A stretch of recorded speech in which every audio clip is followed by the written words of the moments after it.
What's up, guys? Welcome back to the review and discussion for Unordinary episode 289. So, yeah, I'm finally getting around to recording this one to get it taken care of. Like I said before, work has been a little hectic. So, yeah, I haven't been able to record until now for the review and discussion. But I got my notes gathered and everything. So, here we go. Let's go ahead and jump right into the discussion. So, first things first, this episode, as always, kicks off at the tail ends of episode 288. Just kind of like a little cliffhanger that was. And Uru does indeed confirm that John and Sarah's powers are halved. Uru gives us a little stat sheet similar to the ones that were given for Arlo and Layla way back when. So their powers have been cut in half with the conversion that Oren gave, the recovery, with the recovery machine treatment that Oren gave them. So after that, we get John like looking down at Liam and everything, be like, you. So episode officially starts after that. So John facing off against, I already said his name, dang it. But yes, we do have a name for Agent 23 now, Liam. And unfortunately, it's not Atlas, big sad. That would have been a really cool call reference to Code Adam, but oh well, it's fine. So we also see in this scene, we also see John thinking clearly, which is really awesome and really cool, honestly. So we clearly see that he wants to get revenge on Liam and take him out and everything. But John remembers a conversation that he had with everyone before the mission was started. Basically with Caden telling him, hey, when you get your ability back, use an amplified version of my teleport so we can get the machine out of there and everything. And John recognizes that, and so he realizes he can't risk copying Liam's ability or amping Liam's ability, and he has to focus on copying Caden's teleportation and having to amplify that so they can leave. So, as Caden uses his aura, we can definitely assume that from right there in that moment, John copies it as one of Liam's attacks break through John's ice defense, but John quickly teleports out of the way before major damage can be done. He does get a little cut right on his cheek, but he teleports out of the way. He tries to attack Liam physically, but like before, Liam fades right through it with the water form. So, then it cuts to Sarah's fight with Candace as Candace tries to get back up. That's the female agent's name's Candace. So Sarah kicks her back down, but Candace activates her ability as well, and she creates copies of herself who can also use the smoky claw that she has. So Sarah takes note of that and is just kind of like, whoa, what the hell is going on here? So back with John and Liam quickly. John tries to outsmart Liam by freezing him in while he's in his water form, but Liam breaks out and just says to John, did you honestly think you could beat me with my own element? And honestly, bitch, I can't wait for John to fold you with your own element. Holy crap. I hate Liam. Honestly, there's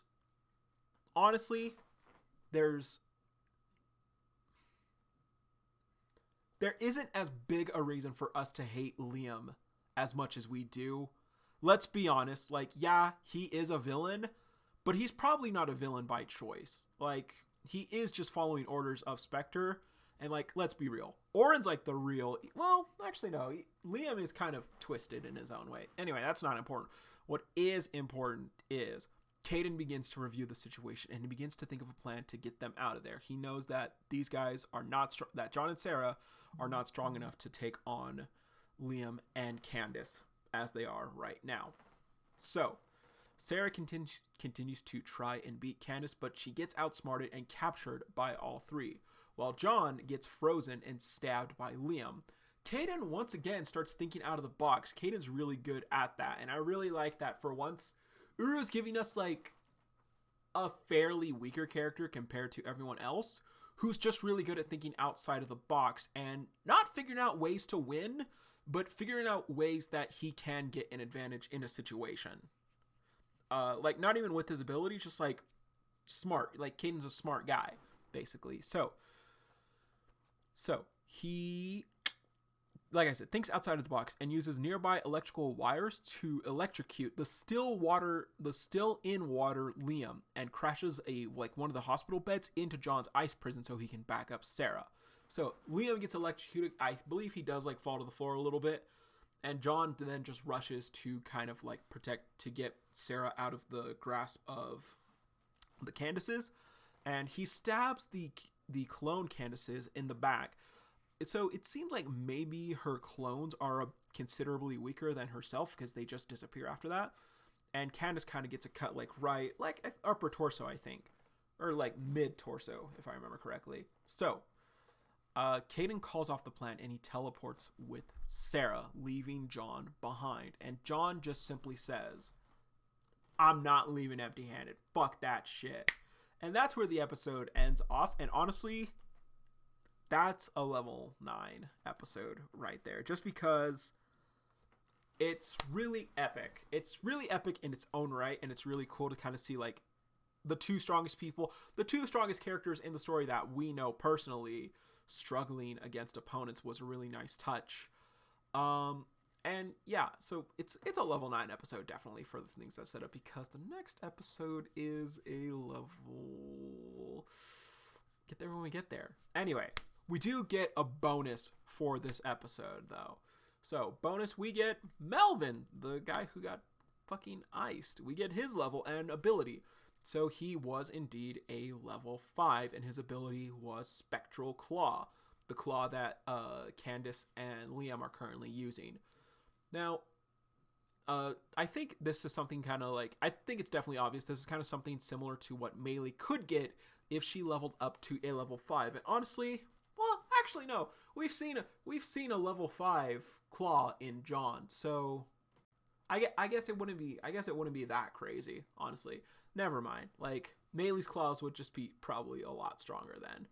Or maybe Uru would change it up, since the art and everything in Unordinary has evolved since those earlier episodes.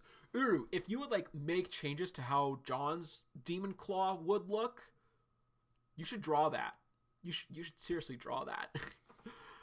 Anyway, so yeah, we get that.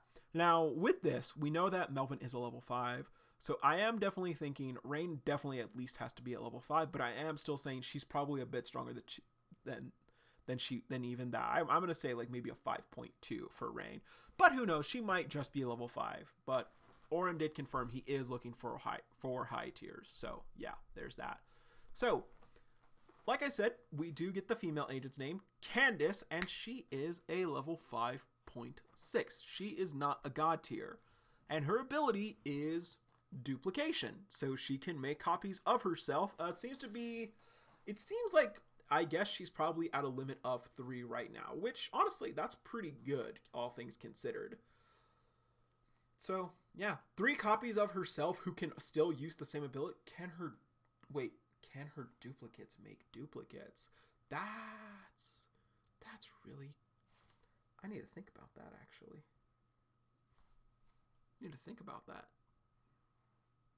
Because I think Candace, she's probably able to make 2 fairly sturdy duplicates of herself. Because now that I think about it, these guys also took a few hits from Sarah as well before John stabbed them and they disappeared.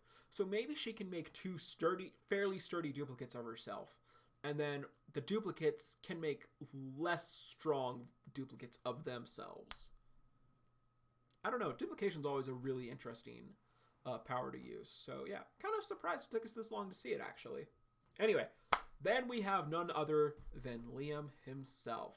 Level 6.2. Weaker than Arlo by 0.1. So there is that. But I did say in my reaction, I still think that under the right conditions, Liam could still beat Arlo. Arlo definitely has an edge over Liam, but I don't think that Arlo could also hurt Liam that much either. So there is that. His ability, Hydro Freeze. So both water and ice. That's how Uru kind of like, mixing things together. Honestly, pretty cool. Pretty cool ability. I wouldn't have thought of that myself. Kind of like a 2-for-1 type thing. So, yeah, that's awesome. So, now, this was something really interesting that I noticed right away. Or not right away, but after looking at it a little bit. Both his and Candace's stats are pretty similar in distribution. Liam's graph obviously being bigger than Candace's, however. So, both of their stats are identical in how they're distributed. So, if I remember correctly, I think Trick is their highest stat for both of them, followed by defense, power, recovery, and speed is both of their weakest stats. So, yeah, it's really cool to see like, two completely different abilities with similar stat spreads though. I think if I remember correctly, the only ones that we've really like seen with like near identical spread outs is Remy and Ray. And I think even Remy's stat does differ a fair bit from Ray's, if I remember correctly. Not really the point of this video right now, so I'm not going to put a graph on screen or anything. Anyway, but so one more thing that is apparent on Candace and Liam's stat sheets, however, they also have graphs for the spectral claw attached to them as well. So, as noted back in episode 256 at the Next Gen Lab files, notable aura is lost in the conversion of spectral claw.